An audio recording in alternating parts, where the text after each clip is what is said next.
नमस्कार। One India Hindi में आपका स्वागत है। मैं हूं शिवराज सिंह। इजराइल और हमास के बीच आखिरकार संघर्ष विराम पर सहमति बन गई है। पिछले 11 दिनों से जारी खूनी संघर्ष गुरुवार को सीज फायर पर आकर शांत हुआ। सीज फायर के ऐलान के बाद पूरी दुनिया ने राहत की सांस ली है।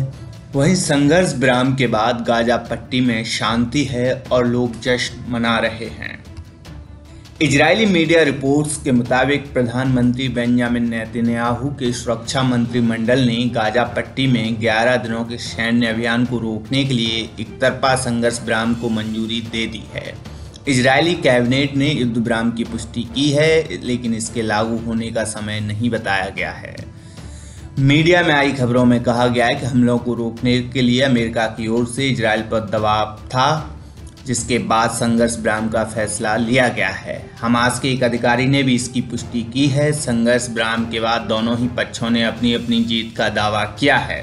संघर्ष विराम के ऐलान के बाद इसका मस्जिदों में लाउड स्पीकर के जरिए ऐलान किया गया।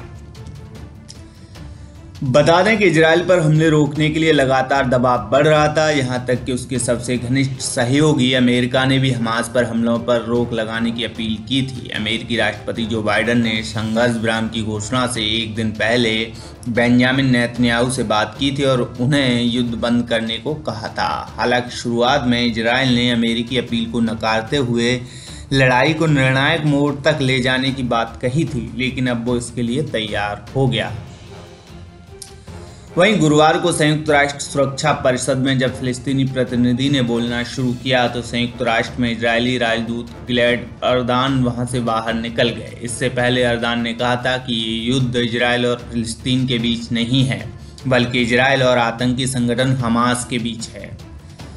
बताया जा रहा है कि इजरायल और हमास के बीच पिछले कई दशकों में ये सबसे भीषण संघर्ष था। इस दौरान हमास की ओर से जहां 4000 से ज़्यादा रॉकेट दागे गए, वहीं इजरायल ने भी गाजा में मिसाइलों और बमों की बारिश से शहर के काफ़ी शहरों को खंडर में तब्दील कर दिया।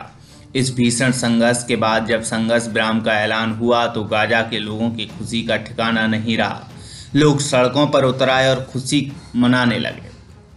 बताया जा रहा है कि 11 दिनों तक चले इस भीषण संघर्ष में करीब 230 फिलिस्तीनी लोगों की मौत हो गई है, वहीं 12 इजरायली भी मारे गए हैं। गाजा के स्वास्थ्य मंत्रालय ने बताया है कि करीब 65 बच्चे, 38 महिलाओं समेत कम से कम 232 लोगों की मौत हुई है और 1620 लोग घायल हैं। हमास और इस्लामिक जिहाद ने कम से कम 20 लड़ाकों के मारे जाने की बात कही है, जबकि इजरायल का कहना है कि कम से कम 130 लड़ाके मारे गए हैं।